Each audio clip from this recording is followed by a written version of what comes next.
Welcome everybody to National Green Amendment Day. It's so exciting to see how many people are truly interested in the transformational change that constitutional green amendments can bring for environmental protection. We had over 200 people sign up for this evening's program, which is really super exciting. As you all know, tonight we're going to be exploring how constitutional green amendments transform environmental rights from rhetoric to reality. If you don't know me yet, my name's Maya Van Rossum. I'm the author of the book, The Green Amendment. I'm also the founder of the National Green Amendments for the Generations movement and organization. And I've had the honor for the last 30 years of serving as the Delaware Riverkeeper and leader of the 4-state organization, the Delaware Riverkeeper Network. It is as a result of that nearly 30 years of engaging in environmental activism and being an environmental attorney that I, like so many of you, I'm sure, have come to recognize that a stronger path is needed here in the United States of America if we are to provide the environmental protection and true environmental justice that communities across our nation need. This truth has been emphasized for the environment and for many areas of social justice by the recent set of Supreme Court decisions that have been handed down. Over recent weeks, we've seen some pretty dramatic decisions come out of the US Supreme Court. Decisions with regards to women's rights, gun control, Native American tribal sovereignty, Miranda rights, and the ability of federal agencies to address the climate crisis. These decisions will have and already are having dramatic consequences for the health and safety of present and future generations across our nation. In the environmental context, these decisions are helping to solidify the importance of advancing a constitutional green amendment strategy for environmental protection. Among the things that the court made clear in this recent set of decisions was that it's going to be looking for opportunities to hamper progress when it comes to environmental protection at the federal level, particularly protections essential for averting the worst of the climate crisis. It also made clear that legal precedents no longer carry weight, at least not with the US Supreme Court. And if the US Supreme Court has the mindset that they can ignore legal precedent, we can be assured that other courts and justices in the federal and state court system will have the mind that they too can ignore legal precedent. And in this recent set of decisions, it was made very clear that only when the Constitution explicitly and clearly recognizes and protects a right will it be guaranteed respect in the courts. Now, in the environmental realm, a green amendment is that clear constitutional expression of rights needed to ensure critical environmental protections cannot be disregarded by the courts or by government officials. A green amendment is a clear and explicit recognition of the rights of all people to a clean, safe, and healthy environment. It creates a clear obligation on government to protect these rights equitably across communities. And it creates an obligation to protect the environment, not just for the near term, but for the long term as well, so that we are protecting the rights of future generations. States that have green amendments have shown how powerful their protections can be. While constitutional change is certainly a high hurdle, state green amendments are accessible. We prove that by getting a green amendment passed in the state of New York just last year. And we've also been proving that with the amazing progress we've been making in other states where we have green amendment proposals advancing. States like Maine, New Mexico, Hawaii, Delaware, New Jersey, and beyond. Now, a green amendment is not just any language about the environment in a constitution. Anybody who's heard me give my talks has probably seen this slide and heard me say that. A green amendment is language that actually fulfills explicit criteria and as a result gives environmental rights highest constitutional recognition. The fact is that while almost every state talks about the environment in their constitutions, only 3 states, Pennsylvania, Montana, and New York, actually have constitutional green amendments.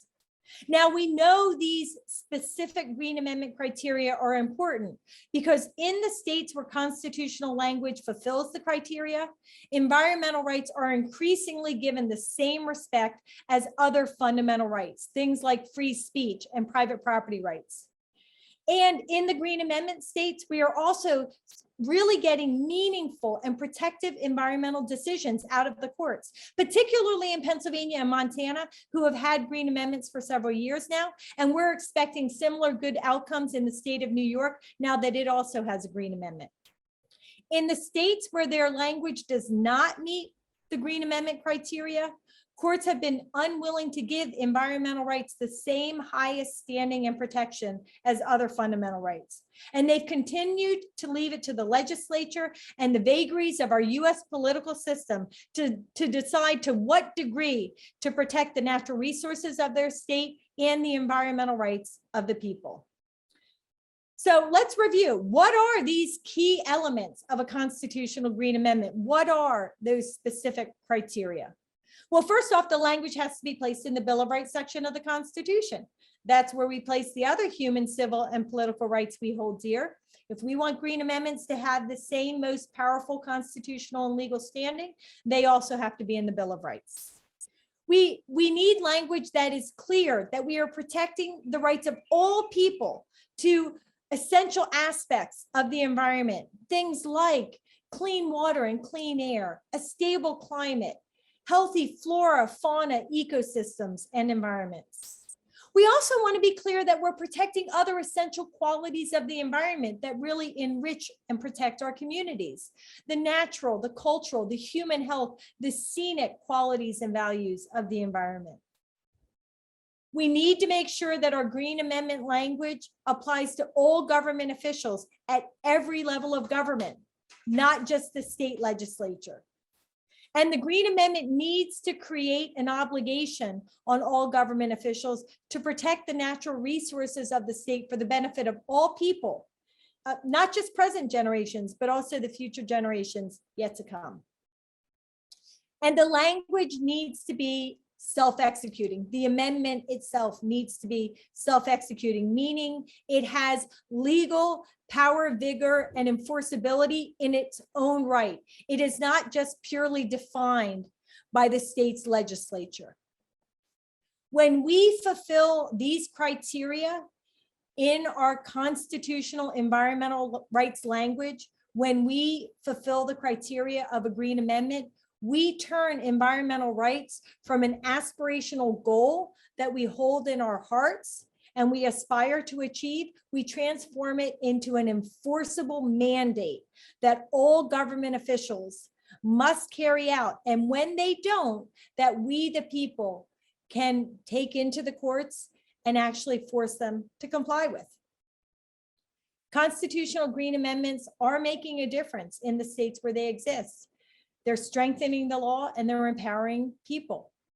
In the Commonwealth of Pennsylvania, when a very excruciating pro-fracking law was passed by the Pennsylvania legislature, we were able to get the most devastating provisions of that law declared unconstitutional, and as a result, prevented the exponential expansion of the industry in the Commonwealth.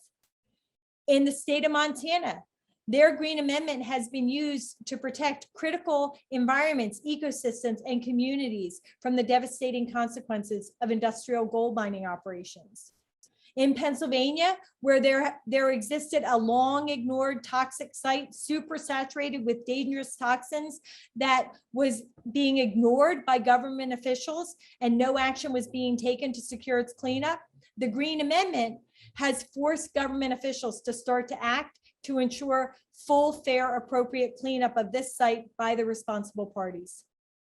And Green Amendments are being used increasingly at the local level too, with state government officials really taking seriously their obligation to protect the natural resources and the environmental rights of their communities. So they're using Green Amendments to accomplish all kinds of wonderful things, including protecting the critical ecosystems that are important to their communities. The Green Amendment movement is a national movement, but it is a movement that is advancing with state leadership first. We're getting green amendments in state after state after state. And eventually, when we reach the critical tipping point, we will seek and secure the passage of a federal green amendment, because we need green amendments at both levels, at the federal level and at the state level, to ensure that all government officials are held accountable for protecting the environmental rights and the natural resources of all of our states and the United States of America. I am so honored to be joined this evening by 14 powerful activists and attorneys from across the nation who have been leaders in our growing national Green Amendment movement. They are going to join with me to share with you how green amendments truly can create transformational change in the context of real world examples and case studies advancing in communities across our nation right now.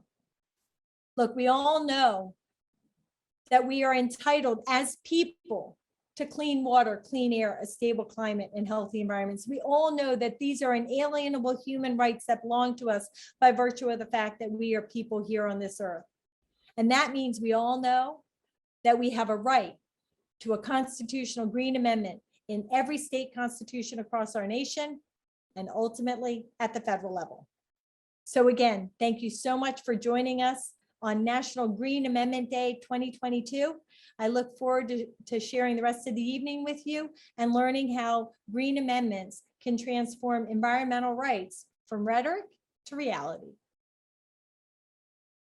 We just want to take our final few minutes to get some pearls of wisdom from a few of our experts that you heard from in the breakout rooms, because not everybody got to hear from everyone, but yet these are really superb experts, all with this incredible expertise to share. So we've selected 6 of them that are each going to give a few final pearls of wisdom to share with the group.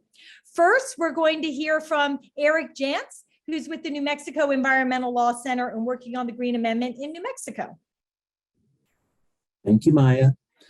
So, hey everybody, my name is Eric Janz. I'm Senior Staff Attorney at the New Mexico Environmental Law Center.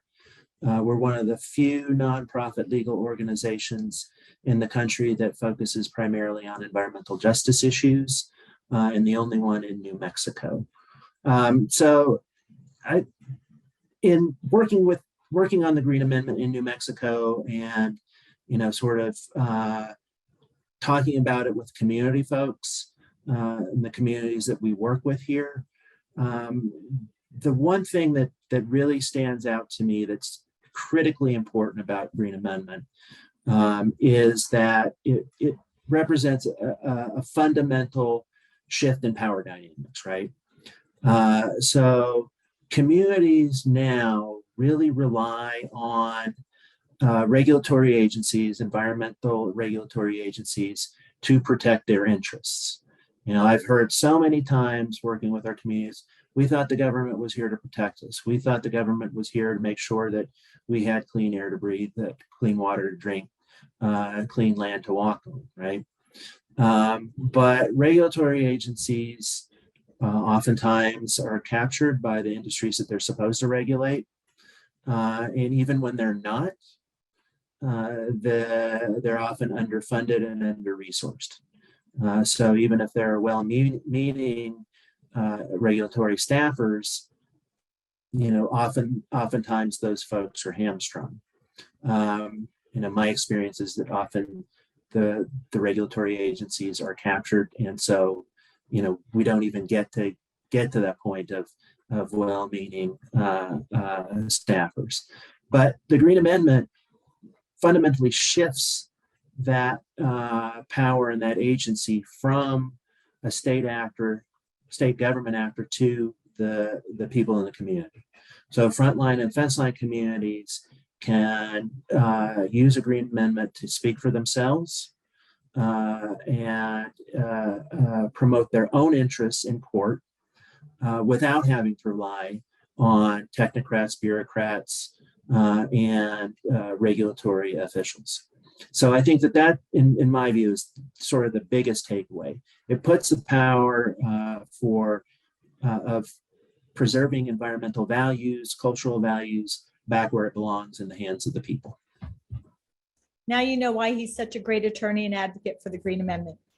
Next, we are going to hear from Tracy Carluccio with the Delaware Riverkeeper Network, actually working on the Green Amendment throughout the 4 watershed states and key to our victory in the Commonwealth of Pennsylvania that helped launch it all.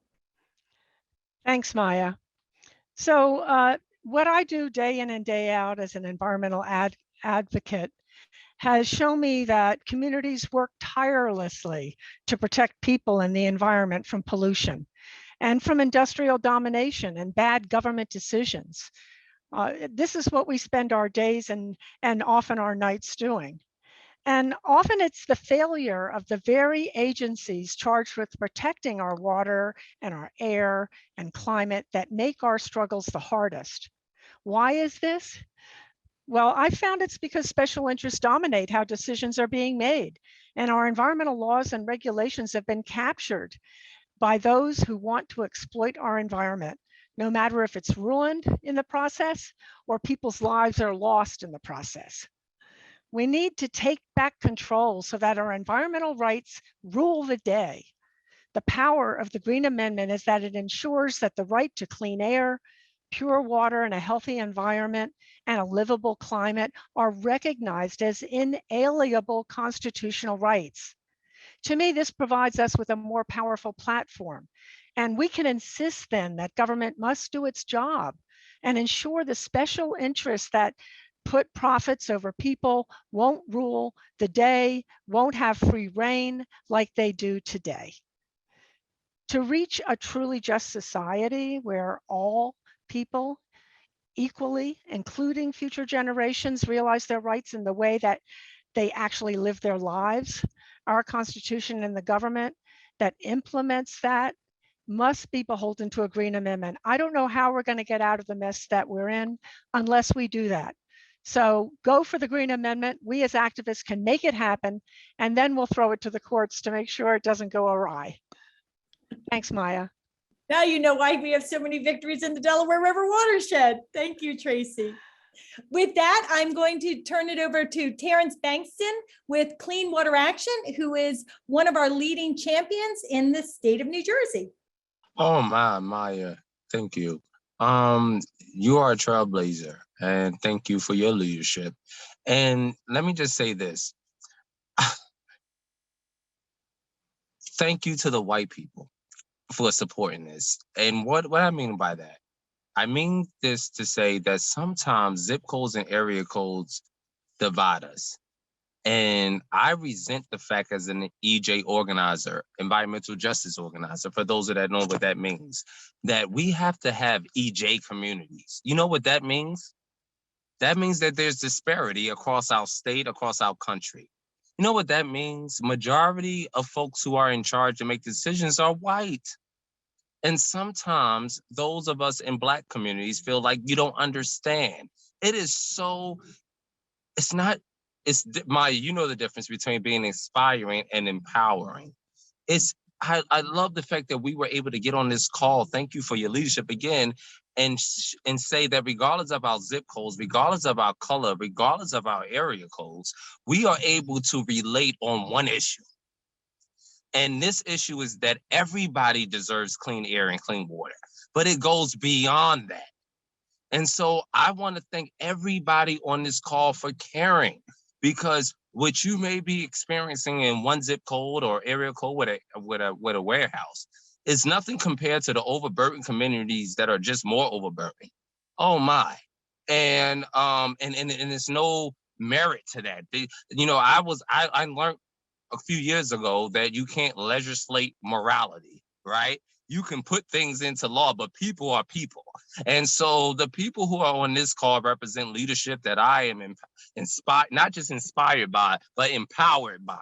You give me the ability and the authority to stand up and fight for my community and make real change. And so this movement is about, three of the favorite things that this would do is about the empowerment of environmental justice communities to address unconstitutional issues, meaning we've been new that this was a part of social justice. We've been new that environmental justice was a part of civil rights. Come on, how can it not be?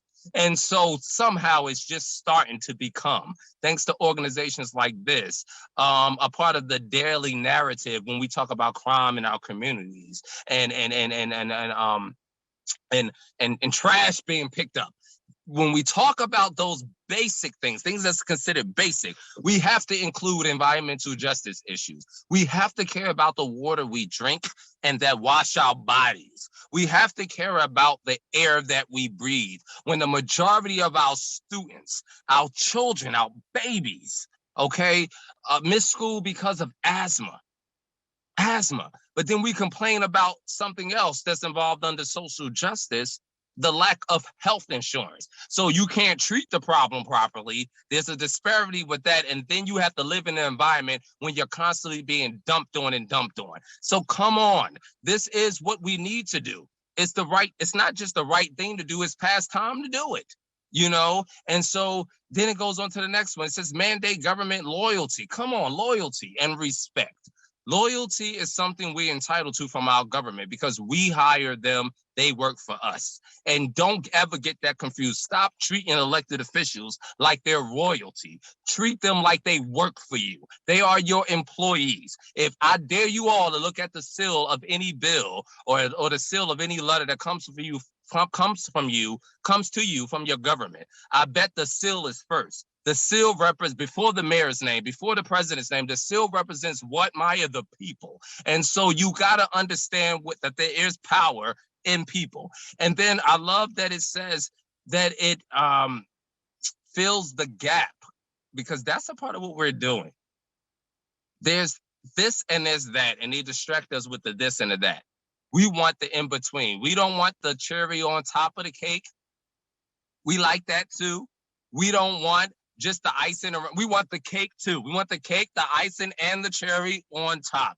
And so it talks about filling the gap. And so that's what the NJ Green Amendment is about and why it's so important. And thank you, Maya, for leading the charge on having the Second Amendment. I also encourage everyone who has eyes to read or ear to listen to check out Maya's book, because it really does explain this in many different ways. And again, Maya, thank you for your leadership. I thank you all for bringing on this call. Thank you, Terence, for your leadership. Now you know why half the New Jersey State Legislature has signed on as a co-sponsor of the New Jersey Green Amendment. Imagine saying no to Terence after he's come and advocated you to be a sponsor. So thank you, Terence, for your amazing leadership and inspiring so many people in New Jersey to come on board with our Green Amendment. Next, we are going to hear from Todd Omen. He's the director of the PACE Environmental Litigation Clinic, and he is now currently our powerhouse for taking the New York Green Amendment, taking the New York Green Amendment and giving it legal power and life. So we're getting more good precedents to build upon. Thanks. So that's a tough act to follow. All right. So I had one plan. I'm gonna go with a different direction then on my words of wisdom. So I think what I would say is remember what your Green Amendment is and what it is not. We have to be judicious in how we apply it and when we apply it, because if it starts becoming a tag-on claim to every case that's brought, it's going to lose all meaning and the courts are going to disregard it and ignore it. So the first thing would be to say is treat it with respect and use it where it fits and use it, you know, with great advocacy and sincerity. It cannot be just an add-on for every single slight that somebody feels. And that's the only way it's going to have any value in the courts, is if the courts see it as something like free speech. If they see it as something that is protected and respected within the Constitution. And the second part of that is keep in mind it's a constitutional limitation. It's a constitutional provision. It protects the people from the government. It is not to protect people from other private actors. So the key, if you're going to litigate it, is look for where the government intersects with your issue. Where is the government involved? And it's not as limited as people think. There are many, many layers in which the government gets involved in permitting an operation, in approving a site plan for an operation, in issuing permits for outfalls, in issuing permits for air, if we're doing environmental review like NEPA or a state equivalent of NEPA. There are many, many, many layers where the government is involved in approving or allowing an action to happen. where you can take an action with something like a green amendment and get involved in every single one of those layers and advocate at every single one of those layers and make sure that the rights are respected at each of those layers. If you wait until the very end, and only, you know, when the problem is at its worst, you might have missed many opportunities to enforce and advocate for your environmental rights along the way. So be aware of and pay attention to everywhere where government is involved in approving or allowing an action to go forward, and think about ways in which you can advocate in each of those situations. You know, the most important thing about a green amendment is to make sure once we get them that they're used properly. And Todd is key to making sure that that is happening in the state of New York. I can't speak any more about how important and powerful Todd's role is right now in New York. And again, getting that powerful precedent. Thank you, Todd. Next, we're going to have Casey Manahan, senior attorney at the Delaware Riverkeeper Network, who is also in the Delaware River watershed states, notably Pennsylvania, leading the charge in terms of litigation with Pennsylvania's Green Amendment. Thank you, Maya, and thank you everyone for joining us today.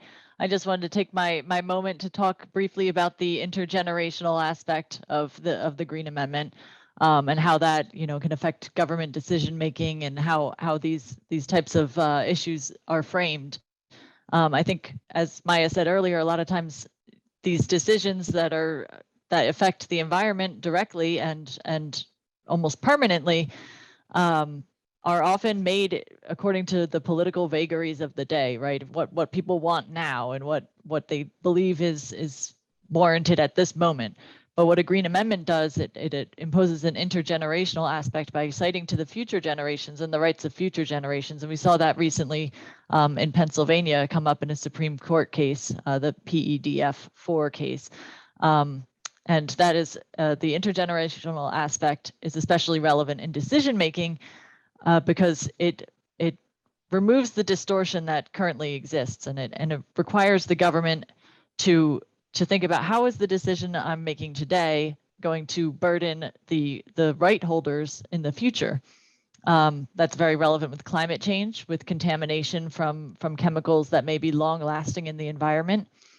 And there's also the intergenerational element of the use of fossil fuels. When the government is making choices that depend on fossil fuels, it may be, you know, they may have reasons for their own non-environmental reasons for wanting to use those today, but they need to think of the environmental reasons why tomorrow that might be a bad idea. And also in terms of distorting governmental decision making, that also happens in the context of so-called sacrifice zones. The government sees it as these sacrifice zones as a kind of abyss that environmental impacts are just tossed into because it's an already degraded area.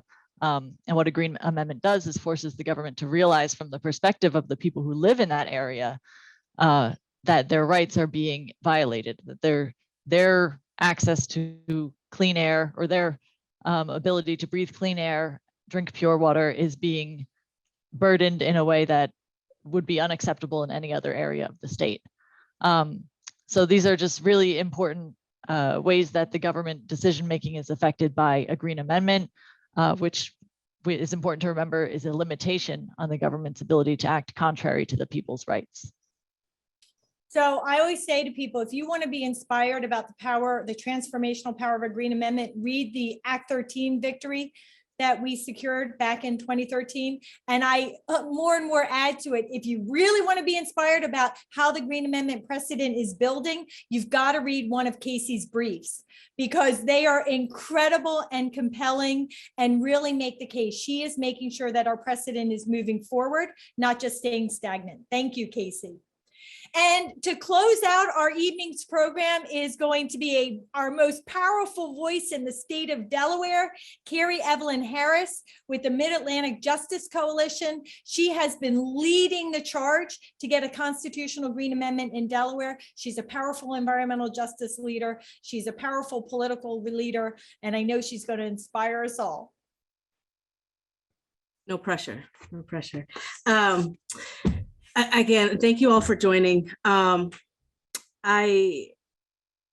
imagine if you're on here, you're moved to help people.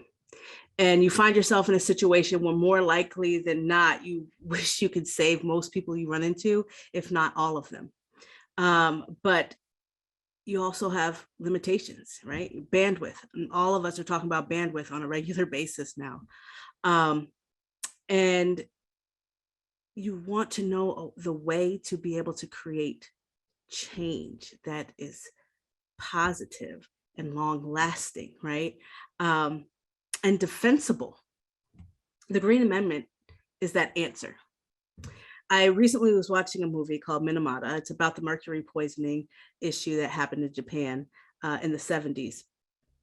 And the main character makes this comment, and I'm not quoting perfectly because I'm not one of those people that can perfectly quote movies, but it says, you know, Native Americans believe that if you take a picture of them, you take a piece of their soul. And then he says, but the fine print that everyone misses is that the photographer loses a piece of their soul too. We're all the photographers.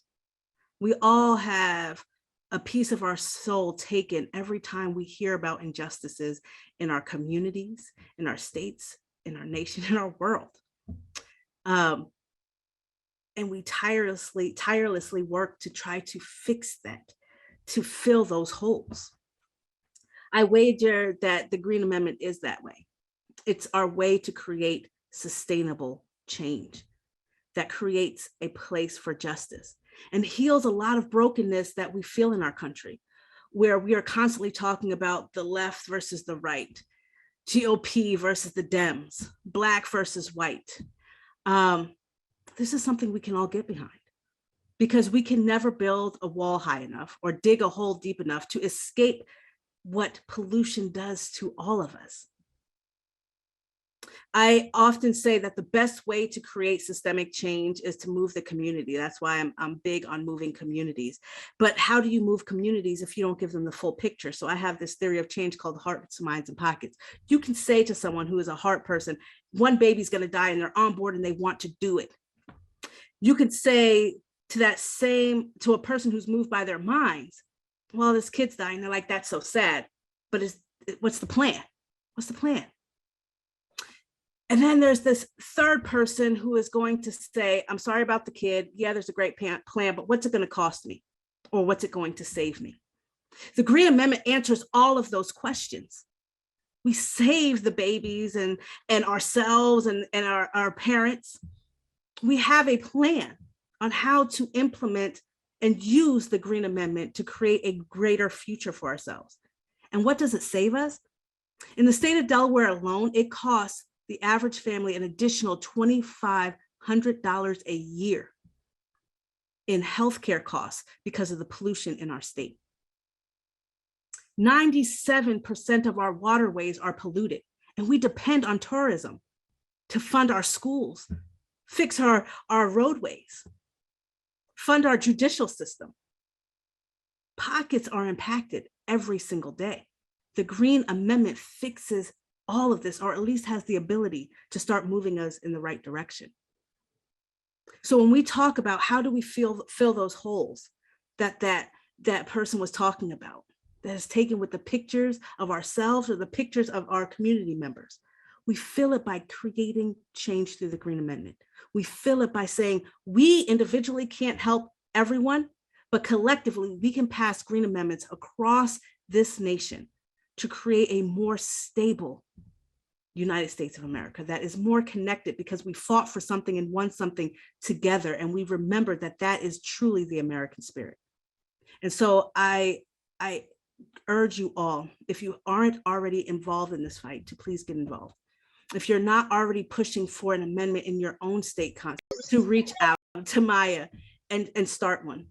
And if you feel like that you don't know exactly how to move forward, Maya can get you connected, or you can connect with another state that might be a sister state, to start moving and just feeling what it's like to connect your community as a whole. And let's create the nation that we all have always hoped to be, that we would live in. Thank you. And now you know why we have and need a Green Amendment movement. Thank you, Carrie, for those powerful words and your powerful leadership in the state and nationwide on this incredibly important issue. And thank you, everybody, for joining us this evening and hanging on till the end. I hope you go to the Green Amendment page, you take action, you get your special sticker with the Ashley flowers, incredible artwork, you get your tote bag, and you get your name in the free drawing, www.forthegenerations.org. And thank you for joining us this evening. I hope you'll come back for next year's National Green Amendment Day, July 13th, 2023.